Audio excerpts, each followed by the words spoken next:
ஒவ்வொன்றாக தியானிக்கலாம். முதல் வாக்கியம் ஆதியாகம புஸ்தகம் 3வது அதிகாரம் 9வது வசனம். பாவம் செய்தபோது என்ன பேசினார்? அப்பொழுது தேவனாகிய கர்த்தர். சேர்ந்து வசிக்கலாமா? ஆனால் இன்னைக்கு நிதானம் போகிறோம், சரியா? அவசரப்பட வேண்டாம். இது முக்கியமான ஒரு காரியம். ஆகினால நீங்கள் நல்லா இதை என்ன செய்யணும்? நிதானித்து கொள்ள வேண்டும். ஆண்டவர் சிலுவையில் முடிச்சாருன்னு சொல்கிறீங்களே பிரதர், ஓயாமல் சொல்கிறாங்க எல்லாரும். என்ன பிரதர் அப்படி முடிச்சாரு?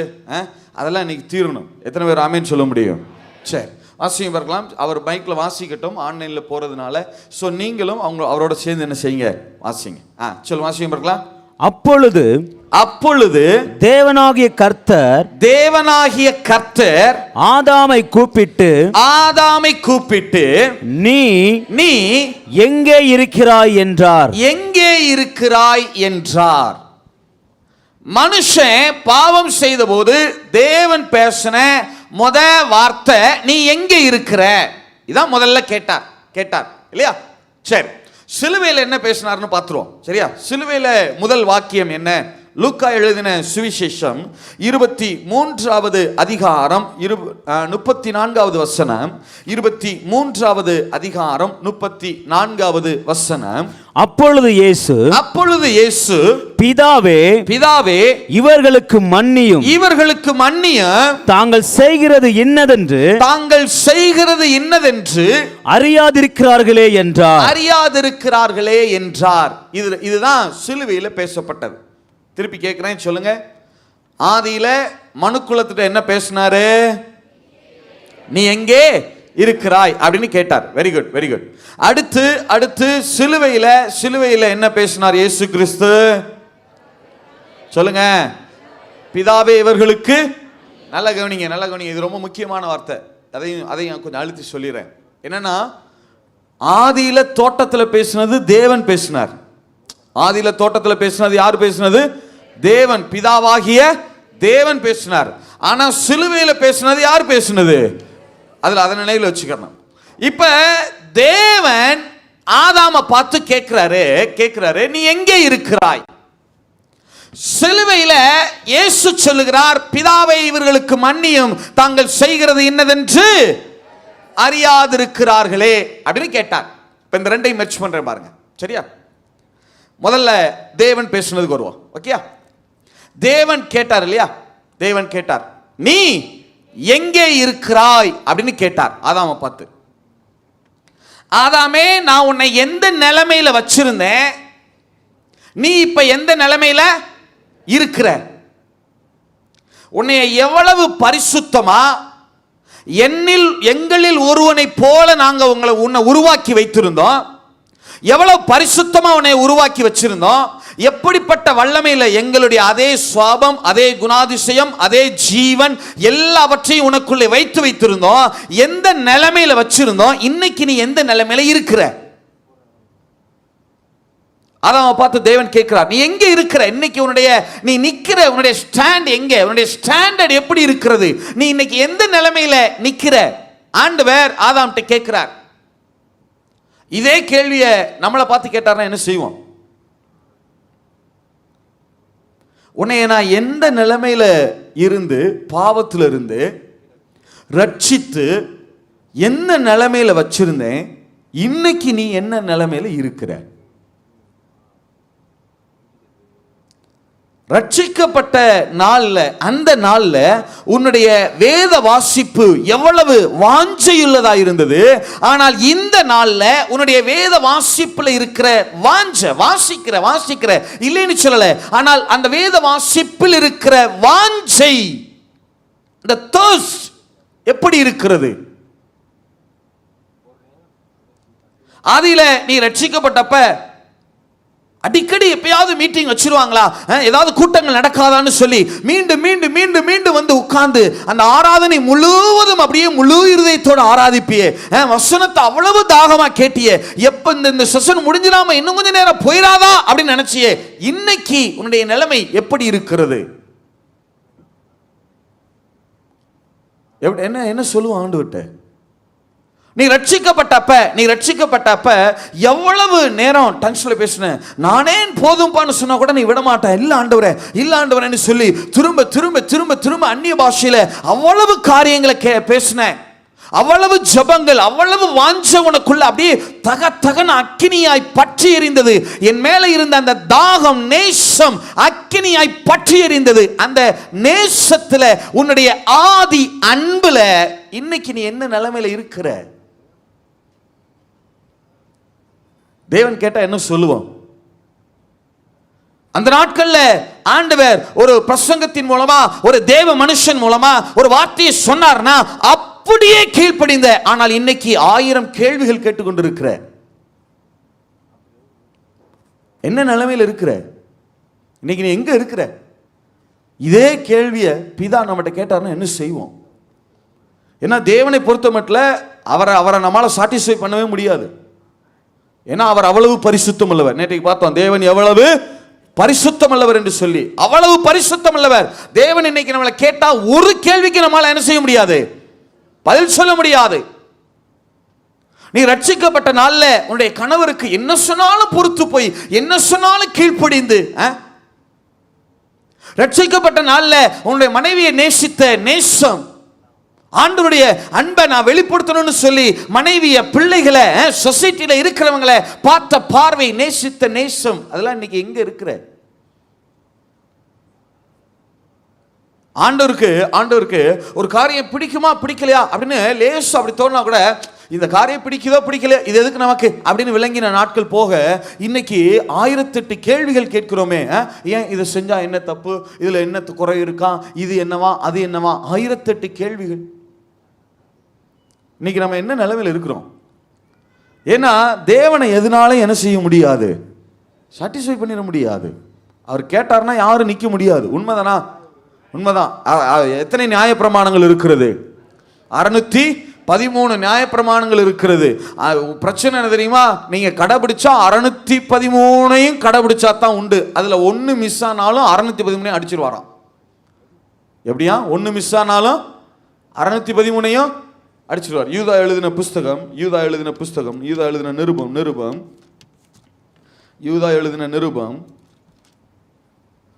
2:20 நினைக்கிறேன். 1:20 வாசிங்க பார்க்கலாம். நீங்களோ பிரியமானவர்களே, உங்கள் மகா பரிசுத்தமான 2:10 வாசிங்க. 2:10 மன்னிக்கணும். யாக்கோபு எழுதின நிருபம் 2:10 வாசிங்க. யாக்கோபு 2:10 வாசிங்க. தேங்க்யூ. யாக்கோபு எழுதின நிருபம் 2வது அதிகாரம் 10வது வசனம். எப்படி எனில், நான் மூவ் ஆகுறது உங்களுக்கு சிரமமா இருக்கும் பிரதர், ஆனால் பட் மூவ் ஆகி தான் ஆகணும் நான். சரி, பிரைஸ் ஃபாதர். சரி, வாசியம் பார்க்கலாம். யாக்கோபு எழுதின நிருபம் 2:10 வாசியம் பார்க்கலாம். எப்படி எனில் ஒருவன் நியாயப்பிரமாணம் முழுவதையும் அப்படின்னா எத்தனை கட்டளை? சத்தமா சொல்லுங்க. 613 கட்டளை இல்லையா? 613 கட்டளை. நியாயப்பிரமாணம் முழுவதையும் கை கொண்டு ஒன்றிலே தவறினால், எத்தனையில தான் தவறானா? ஒன்னே ஒன்னு சொல்லுங்க. எத்தனையில தான் தவறான்? ஒன்னே ஒண்ணுல தவறுனா கூட எல்லாவற்றிலும் குற்றவாளியாய் இருப்பான். எல்லாவற்றிலும் எப்படி உள்ளவனாய் இருப்பானா? குற்றவாளியாயிருப்பான். 613 நியாயப்பிரமாணத்தில 612 கடைபிடிச்சேன் பிரதர், ஒண்ணுதான் பிரதர் மிஸ் அப்படின்னா கூட அவர்கிட்ட போய் செல்லாது. 613 அடிச்சுடுவார். போ, ஆரம்பத்துல வா. ஒன்னு குறையினாலும் அவரை என்ன செய்ய முடியாது? சாட்டிஸ்ஃபை பண்ண முடியாது. அப்ப தேவன் இன்னைக்கு நீ மனுக்குலத்தை பார்த்து, தான் படைத்த மனுஷனை பார்த்து நீ எங்கே இருக்கிறாய் அப்படின்னு கேட்டார்னா நாம பதில் சொல்ல முடியாது. ஆனால் இன்னைக்கும் நாம தேவனுடைய சமூகத்தில் வந்து நிற்க முடிகிறது. ஏன் தெரியுமா? சிலுவையில இயேசு நமக்காக பிதாவினிடத்தில் பரிந்து பேசினதுனால, பிதாவே இவர்களுக்கு மன்னியும், தாங்கள் செய்கிறது என்னதென்று அறியாமல், இந்த பரிந்து பேசுதல்ல தான் நிக்கிறோம். எத்தனை பேர் ஆமென் சொல்ல முடியும்? அங்க தேவன் மனுக்குலத்தை கண்டம் பண்ணாரு, இங்க இயேசு மனுக்குலத்துக்காக பரிந்து பேசினார். அந்த பரிந்து பேசுதல்ல தான் நின்று கொண்டிருக்கிறோம். எத்தனை பேர் ஆமென் சொல்ல முடியும்? நேற்றை காலையில தியானிச்சோம் இல்ல? பரிந்து பேச வந்த அவரையே தேவன் என்ன பலியாக்கினாரா? கிருபாதார பலியாக்கி விட்டாராம். மனுக்குலம் பாவம் செஞ்சிருச்சுங்க. தேவன் கேட்கிறார் மனுக்குலத்திட்ட வந்து, என்ன நிலைமையில வச்சிருந்தேன், எங்க இருக்கிற அப்படின்னு கேட்டா, பக்கத்துல இருந்து பிதாவிட்ட சொல்றாரு, பிதாவே இவங்களுக்கு என்ன செஞ்சிருங்க, மன்னிச்சிருங்க மன்னிச்சிருங்க அப்படின்னு சொன்னா, அவர் திருப்பி கேட்கிறாரு, அப்ப நீங்க அவர்களுக்காக நீங்க மறிக்கிறீங்களா? எஸ், நான் மறிக்கிறேன். இந்த மனுக்குலத்துக்காக நான் சிலுவையில் என்ன செய்றேன், மறிக்கிறேன். தம்மை தாமே பழுதற்ற பலியாக ஒப்பு கொடுத்தார். என்னில் அன்பு கூர்ந்து எனக்காக தம்மை தாமே பலியாக ஒப்பு கொடுத்தார். அல்லேலூயா. எத்தனை பேர் ஆமென் சொல்ல முடியும்? எத்தனை பேர் ஆமென் சொல்ல முடியும்? அப்ப ஆண்டவர் மனுக்குலத்திட்ட கேட்டார், நீ எங்க இருக்கிற அப்படின்னு கேட்டார், கேள்வி கேட்டார். அதுக்கு தேவன் கேட்ட அந்த கேள்விக்கு இயேசு சிலுவையில் பதில் கொடுக்கிறார், பிதாவே இவர்களுக்கு மன்னியும், தாங்கள் செய்கிறது இன்னதென்று. இப்ப அவர் கேட்கிற கேள்விக்கு நம்ம என்ன ஆன்சர் சொன்னாலும் அதை என்ன செய்ய போறது கிடையாது, அவரு ஏற்றுக்கொள்ள போறது கிடையாது. என்ன ஏற்றுக்கொள்ளவும் முடியாது, நம்ம பதில் சொல்லவே முடியாது. அதான் உண்மை. பதில் சொன்னா ஏத்துக்கிறாராங்கிறது அப்புறம், பதில் சொல்லவே முடியாது. அதான் நிலைமை, நம்ம நிலைமை இல்லையா? ஆனா அவர் கேட்டது உண்மைதான். கேட்டது எங்க இருக்கிற அப்படின்னு கேட்டார் பாருங்க. ஆனா அந்த கேள்வியை அவர் பக்கம் திருப்பி, யார் பக்கம்? இயேசு பிதாவை தம்முடைய பக்கம் திருப்பி, இல்ல அவங்கள விட்டுருங்க, ஏன் பக்கம் பாருங்க, என்னைய பாருங்க, உங்க சொந்த குமாரனை பாருங்க. இவங்களால 613 நியாயப்பிரமாணங்களை நிறைவேற்ற முடியாதுதான், ஆனா இவர்களுக்காக நான் நிறைவேற்றி முடித்திருக்கிறேன். நியாயப்பிரமாணத்தை அழிக்கிறதற்கு வந்தேன் என்று எண்ணிக்கொள்ளாதீங்க. அழிக்கிறதற்கல்ல, எதற்கு வந்திருக்கிறேன்? நிறைவேற்றுகிறதுக்கே வந்திருக்கிறேன். இவர்கள் நிறைவேற்ற வேண்டிய பிரமாணங்களை நான் நிறைவேற்றி விட்டேன். நான் இவர்களுக்காக சிலுவையில மரிச்சிட்டேன். இவங்க என்னையே விசுவாசிக்கிறாங்க. என்னை விசுவாசிக்கிறதுனால இவர்களுக்கு மன்னிச்சிருங்க, இவர்கள் அறியாதிருக்கிறார்களே. அல்லேலூயா, அல்லேலூயா. எத்தனை பேர் ஆமென் சொல்ல முடியும்? எத்தனை பேர் ஆமென் சொல்ல முடியும்? இதை ஏசாயா எழுதி வச்சிட்டார். 53வது அதிகாரத்திலேயே இதை யார் எழுதி வைத்திருக்கிறது? ஏசாயா எழுதி வைத்திருக்கிறார். வாசிங்க பார்க்கலாம். ஏசாயா புஸ்தகம் 53வது அதிகாரம் 12வது வசனம். ஏசாயா புஸ்தகம் 53வது அதிகாரம் 12வது வசனம். அவர் தம்முடைய ஆத்துமாவை மரணத்தில் ஊற்றி அக்கிரமக்காரரில் ஒருவராக எண்ணப்பட்டு அநேகருடைய பாவத்தை தாமே சுமந்து அக்கிரமக்காரருக்காக வேண்டிக் கொண்டது நிமித்தம். அக்கிரமக்காரருக்காக என்ன செய்தது நிமித்தமா? வேண்டிக் கொண்டதுன்னு போட்டிருக்காங்க நம்ம மொழிபெயர்ப்புல இல்லையா? பொது மொழிபெயர்ப்பு வச்சிருக்கீங்களா தேவராஜ்? அவசியம் பார்க்கலாம். பொது மொழிபெயர்ப்புல அவசியம் பார்க்கலாம். பொது மொழிபெயர்ப்புல இதே வசனத்தை எஸ்ஐ 53:12 ஆதலால் நான் அவருக்கு மதிப்பு மிக்கவருடைய சிறப்பளிப்பேன். மதிப்பு மிக்கவரில் அப்படித்தானே இருக்கு. மதிப்பு மிக்கவரில் சிறப்பளிப்பேன். அவரும் வலியவரோடு கொள்ளை பொருளை பங்கிடுவார். அடுத்து, ஏனெனில் அவர் தம்மையே சாவுக்கு கையளித்தார். அடுத்து, கொடியவரில் ஒருவராக கருதப்பட்டார். ஆயினும் பலரின் பாவத்தை சுமந்தார். கொடியோருக்காக, அந்த வார்த்தையை கவனிங்க, கொடியோருக்காக பரிந்து பேசினார். என்ன பேசினாரா? பரிந்து பேசினாரா? எத்தனை பேர் ஆமென் சொல்ல முடியும்? எத்தனை பேர் ஆமென் சொல்ல முடியும்? நல்ல கவனிங்க. ஆதியில ஆண்டவர் எங்க இருக்கிறாய்னு கேட்கிறார் ஆதாமை பார்த்து. நான் விசுவாசிக்கிறேன். சிலுவைக்கு வந்து மட்டும் அவர் கேட்கல. சிலுவைக்கு வந்து இவங்களுக்கு மன்னிச்சிருங்கன்னு கேட்டிருக்கல. ஆதியிலேயே தேவன் பக்கத்துல நின்று இவர்களுக்கு மன்னிச்சிருங்க, கொஞ்சம் பொறுங்க, நான் போய் சிலுவையில் என்ன செஞ்சிடறேன், மறிச்சிடுறேன்னு ஆதியிலேயே பரிந்து பேசி இருப்பார். நான் விசுவாசிக்கிறேன். ஏன்னா வேதம் சொல்லுது, ஆதி முதல் அடிக்கப்பட்டவரான ஆட்டுக்குட்டியானவர். எத்தனை பேர் ஆமென் சொல்ல முடியும்? அவருடைய சிலுவைக்கு வந்த பிறகு தீர்மானிக்கப்படல. எங்கவே தீர்மானிக்கப்பட்டிருந்தது? ஆதியிலேயே தீர்மானிக்கப்பட்டிருந்தது இல்லையா? ரொம்ப ரொம்ப ஆச்சரியமானது. என்னன்னா லுக்கா 23:34 வாசிங்களே. லுக்கா 23:34 இங்க பரிந்து பேசுறாருல அதை வாசிங்க பார்க்கலாம். அப்பொழுது இயேசு பிதாவே, எல்லாரும் சேர்ந்து வாசிங்க. அப்பொழுது இயேசு பிதாவே இவர்களுக்கு மன்னியும் தாங்கள் செய்கிறது இன்னதென்று அறியாதிருக்கிறார்களே என்றார். பரிந்து பேசுறார்ல, நல்ல கவனிங்க. யாருக்காக பரிந்து பேசுறார்? மனுக்குலத்துக்காக. சொல்லுங்க, யாருக்காக பரிந்து பேசுறார்? நல்ல கவனிங்க. தேவன் மனுக்குலத்தை பார்த்து கேட்கிறார். அவங்க என்ன நிலைமையில நிக்கிறாங்கன்னா, நிர்வாணிகளா நிக்கிறாங்க. என்ன நிலைமையில நிக்கிறாங்க? சத்தமா சொல்லுங்க. என்ன? நீங்க எனக்கு அப்டேட்ல வரணும், சரியா? நான் தான் 5-6 நாளா பேசிட்டு இருக்கிறேன், நீங்க டயர்டா இருப்படாது, ஓகேயா? சரி, சத்தமா சொல்லுங்க. இப்ப மனுக்குலத்திட்ட பேசுறார். அவங்க என்ன நிலைமையில நிக்கிறாங்க? நிர்வாணிகளா இருக்கிறாங்க, சரியா? நிர்வாணிகளா இருக்கிறாங்க. இப்ப அவர் பேசும்போது நிர்வாணிகளா இருக்கிறாங்க. இப்ப இயேசு சிலுவையில பரிந்து பேசினார்னா யாருக்காக பரிந்து பேசுறாருன்னு அர்த்தம்? நிர்வாணிகளுக்காக. சொல்லுங்க, யாருக்காக பரிந்து பேசுறாரு? பாவம் செய்து என்ன ஆயிட்டாங்க? இப்ப நிர்வாணிகள் ஆயிட்டாங்க. இப்ப பாவம் செய்து நிர்வாணிகளா நிக்கிறவங்களுக்காகத்தான பரிந்து பேசுறார். 23:34 திருப்பி வாசிங்க. அப்பொழுது இயேசு பிதாவே இவர்களுக்கு மன்னியும் தாங்கள் செய்கிறது இன்னதென்று அறியாதிருக்கிறார்களே என்றார். அதே வசனத்தை உடனே சடனா சொல்றாரு பாருங்க, வாசிங்க. அவருடைய வஸ்திரங்களை என்னவா?